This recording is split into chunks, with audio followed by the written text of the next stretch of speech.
Tidak lupa kita haturkan kepada junjungan Nabi kita Muhammad sallallahu alaihi wasallam.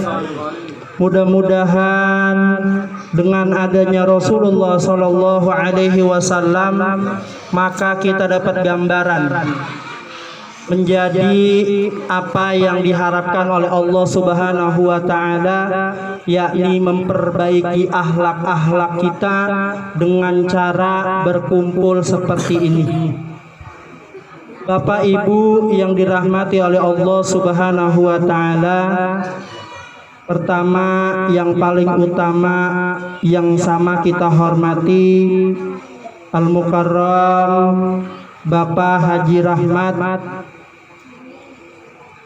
Al-Mukarram Al-Ustadz Wardi, Al-Mukarram Al-Ustadz Sucipto, Al-Mukarram Al-Ustadz Sarwoto, Al-Mukarram Al-Ustadz Haris, dan Al-Mukarram Wal-Muhtaram Al-Ustadz Taufikur Rahman, dan para alim ulama lainnya, para tokoh masyarakat, sepuh bini sepuh yang saya tidak sebutkan namanya satu persatu, namun tidaklah mengurangi rasa hormat takzim saya kepada hadirin hadirat sekalian yang dimuliakan oleh Allah Subhanahu wa taala. Bapak Ibu yang dirahmati oleh Allah Subhanahu wa taala, kalau kita berbicara 4 bulan, 7 bulan sebelum kelahiran ini bocah, maka ada baiknya kita melakukan hal-hal yang seperti ini. Bergembira, senang bahwa kita mempunyai calon penerus bangsa, calon penerus ulama-ulama kita nanti. Amin ya robbal alamin. Dalam hal 4 bulan ini Allah Subhanahu wa taala meniupkan ruhnya ke janin seorang ibu. Itu sebelum ditiup ruhnya, sang janin ditanya dulu, Pak, nih ntar orang tua lu begini, nerimain apa kagak? Ntar lu di dunia begini. Itu perjanjian dulu, Pak, sebelum ditiupnya ruh. Maka oleh karena itu dibacakanlah nanti surat Maryam dan surat Yusuf. Kalau di kampung saya, bukan memperbandingkan atau membedakan, semuanya sama. Ini yang baca begini nih orang tuanya, baca surat Maryam, baca surat Yusuf, itu ibunya. Implementasinya apa? Al-ummu madrasatul ula. Sebelum dia lahir sudah diajarkan dengan Al-Quran. Sebelum dia lahir sudah diajarkan dengan akhlak-akhlak yang baik. Tadi implementasinya apa? Al-ummu madrasatul ula. Seorang ibu adalah guru daripada anak-anaknya. Nah, nanti tantangan orang tua ketika udah brojol, udah lahiran, itu tantangannya berat, Pak. Jadi orang tua tantangannya berat. Kita siap nggak siap harus siap. Nerimain apa yang Allah udah tentuin. Nerimain apa yang udah Allah tentukan. Jangan sampai kita nyesel. Nanti kalau kita nyesel, tahu sendiri, Pak, nikmat kita dicabut sama Allah. Mau apa kagak? Mau apa kagak? Mudah-mudahan jangan sampai nyesel. Ini bocah udah lahir, kita kagak tahu ntar gedenya jadi hafiz Quran apa bagaimana, apa jadi pejabat pemerintah, kan kita nggak tahu. Rawatin dengan baik, jangan menyia-nyiakan apa yang Allah udah kasih. Susah, Pak, mau punya anak satu aja susah. Susah. Ada yang 8 tahun belum punya anak, ada. Ada yang sekian tahun belum punya anak, ada. Ini ketika anak kita udah lahir, anak kita kagak sayang. Tuh. Makanya kata Allah, wa izza azzana rabbukum la in syakartum la azidannakum wa la in kafartum inna azabi lasyadid. Siapa yang bersyukur kepada Allah, maka Allah akan tambahkan nikmatnya. Tapi kalau engkau mengkufuri nikmatnya, maka tunggulah azab sangat pedih, azab di dunia maupun azab di akhirat. Itu Ibrahim itu, ayat Ibrahim itu atau surah Ibrahim itu sangat nyata, Pak. Kalau kita kagak yakin, berarti kita keluar dari agama Islam. Nah, oleh karena itu jangan menyia-nyiakan anak yang sudah lahir. Didoain, ditimang-timang yang benar, disayang. Yang kita kasihan apa? Yang kagak punya anak. Ya. Yang kagak punya anak berusaha main tiap malam. Berusaha main tiap malam, beli obat ini dia jabanin. Benar. Mau punya anak aja begitu tuh. Pergi ke dokter ini, konsultasi ini begini diikutin. Tapi Allah belum punya belum punya niat dia untuk punya anak, maka kata Allah apa? Sabar. Bisobri wassalah, sabar dan sholat. Jangan sampai kita menduakan Allah. Coba kita lihat Inul Daratista, berpuluh-puluh tahun belum punya anak, tapi alhamdulillah sekarang punya anak. Anak emas. Bayi tabung mahal, Pak, bayi tabung. Puluhan juta dia keluarin biar dia punya anak. Kita udah dikasih malah disia-siain. Nauzubillah. Nanti kalau sudah lahir berikan kasih sayang yang baik, berikan makan yang halalan, thayyiban, mubarakah. Karena setiap daging akan menjadi tumbuh. Tuh kata Rasulullah, jangan kasih makan yang haram. Ya, jangan kasih makan yang haram. Pokoknya jangan kasih makan yang haram, kasih makan yang halal. Kalau udah halal udah enak. Nah, setelah itu berikan pendidikan yang baik. Kita nggak bisa ngajarin, panggil guru ngaji ke rumah privat sampai dia benar-benar bisa baca Quran, terbangin lagi ke pesantren. Kalau kita mampu sekolahin yang benar. Emang kan kita Pak, kita kerja buat siapa? Buat anak sama bini. Itu kewajiban kita.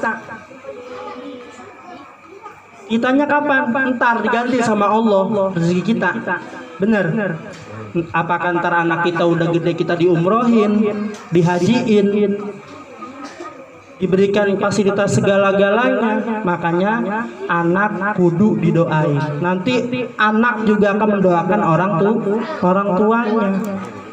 Minas solihin, anak yang soleh pasti akan mendoakan orang tuanya, baik yang hidup maupun yang meninggal. Nah, jangan disia-siakan kita punya anak. Disayang, dijaga. Kemarin belum lama ada eksplorasi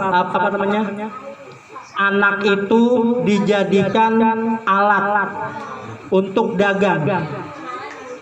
Eksploitasi ya itu dah pokoknya saya kagak ngerti ya. Jadi anak misalnya ini dia iklannya iklan Aqua, itu pakai pakai handphone di Facebook, Pak. di Facebook sampai jam 3 malam, Pak. Kan kebangetan anak kita dijadikan alat perdagangan. Itu kan rame beritanya, viral itu.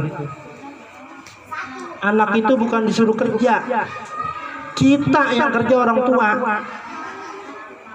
Anak cuma disuruh apa? Belajar, main, makan, tidur, udah gitu anak mah. Kalau kenakalan anak mah udah biasa, Pak. Ajarin anak sesuai dengan sunnahnya Nabi Muhammad Sallallahu Alaihi Wasallam. Kalau udah 10 tahun diapain tuh? Dipukul. Karena apa? Wajib sholat. Cuman mukulnya jangan kebangetan, jangan kelewat batas. Pukul, apanya yang dipukul? Betisnya. Itu udah ada aturan di dalam Islam. Kagak sholat, pukul aja udah. Kita jangan kalah sama anak. Anak sekarang kan emang begitu, Pak. Bedeg. Bedeg, ngerti bedeg? Susah banget dibilangin maksudnya. Bader banget. Ya. Susah banget dibilanginnya. Bilangan main handphone kuat, main game kuat. Ketika disuruh sholat, ogah-ogahan entar sampai subuh kagak sholat. Tuh, tanggung jawab orang tua.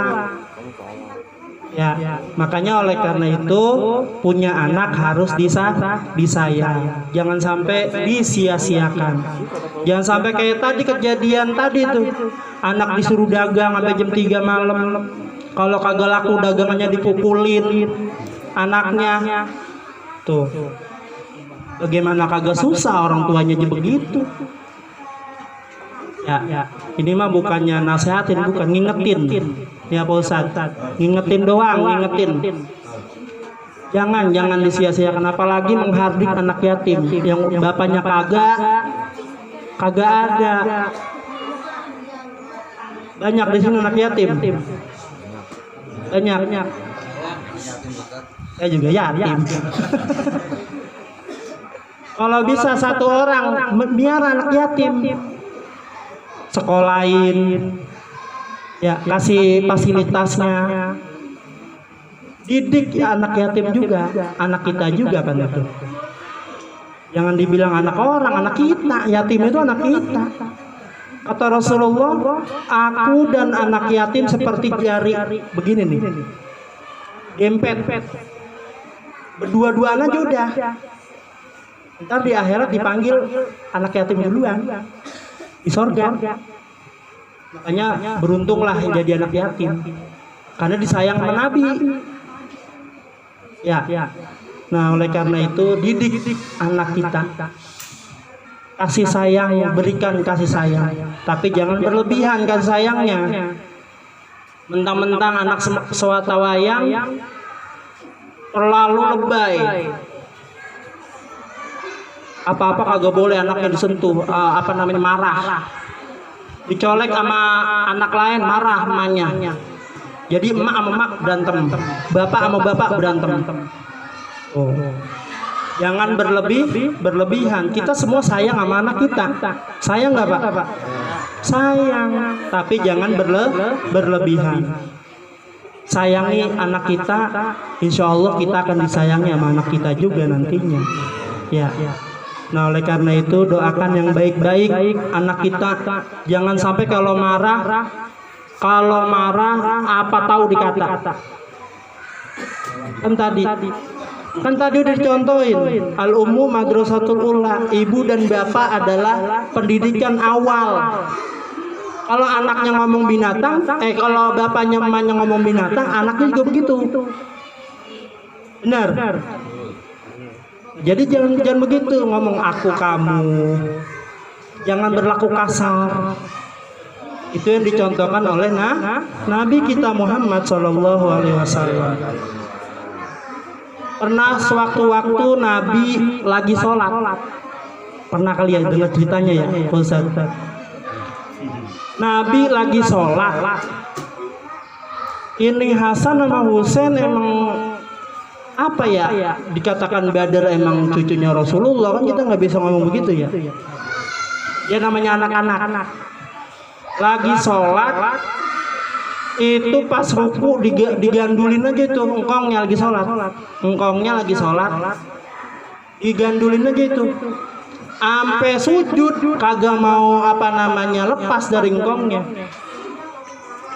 Tapi apa setelah tahiyat Rasul ngomong apa? Jangan disakiti. Beliau ini adalah anak-anak kita, maksudnya anak-anak kita adalah harapan kita nanti.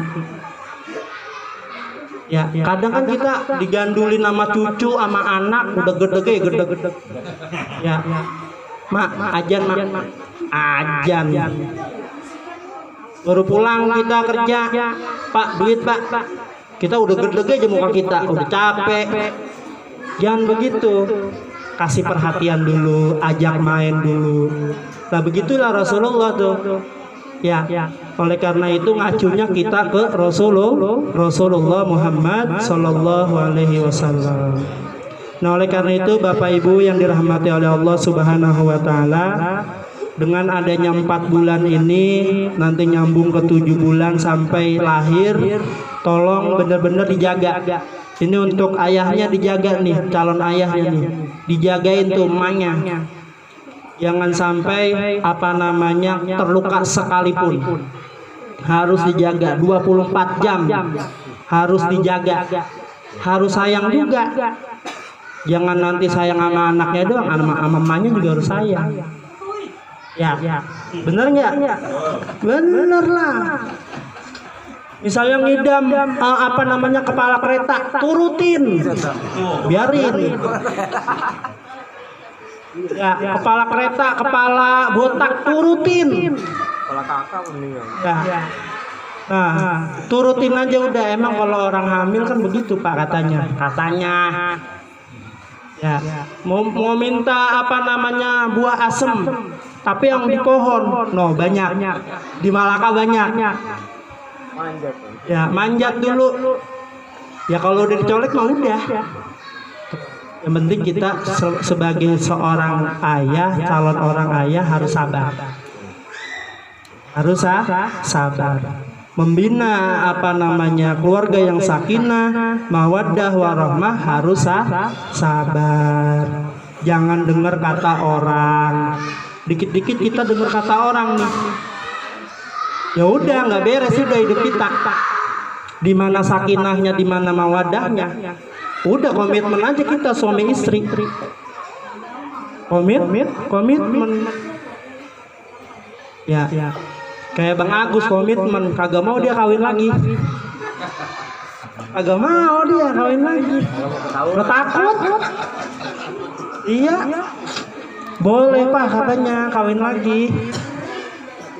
Asal lu tinggalin aja emas 2 kilo, rumah, mobil, boleh. Ya oleh karena itu Bapak Ibu yang dirahmati oleh Allah Subhanahu Wa Taala, pada intinya kita semuanya bergembira, seneng nyambut calon cucu kita, calon anak kita harus gembira. Gembira, kita doain dah. Mudah-mudahan Ibu Sarahwati binti Ruslan dan suami mudah-mudahan diberikan kesehatan oleh Allah Subhanahu Wa Taala. Diberikan kesehatan oleh Allah Subhanahu Wa Taala, diberikan kemudahan dalam proses melahirkannya. Kalau anaknya cewek, mudah-mudahan menjadi anak yang solehah. Kalau anaknya laki, insya Allah akan menjadi anak yang soleh dan berbakti kepada kedua orang tuanya, berbakti kepada nusa, bangsa serta agamanya, dan menjadikan penerus dalam perjuangan pahlawan-pahlawan kita, penerus perjuangan para ulama-ulama kita nantinya. Amin ya rabbal alamin. Bisyirril Fatihah. Bismillahirrahmanirrahim. Alhamdulillahirabbil alamin. Arrahmanirrahim. Maliki yaumiddin. Iyyaka na'budu wa iyyaka nasta'in. Ihdinas siratal mustaqim. Siratal ladzina an'amta 'alaihim ghairil maghdubi 'alaihim waladdallin. Amin. Sebelum kita baca doa, saya mohon kepada Bapak Ibu semuanya agar ikhlas membaca sholawat 3 kali untuk kemudahan kita punya saudara Ibu Sarahwati dan suami. Mudah-mudahan Allah Subhanahu wa taala menjaga keluarganya, menjaga dari kezoliman, dan semuanya tetangganya semua diberikan kesehatan, perlindungan oleh Allah Subhanahu wa taala. Mari kita baca sholawat terlebih dahulu 3 kali dan satu orang sholawat 3 kali. Ini diputar. Bismillahirrahmanirrahim.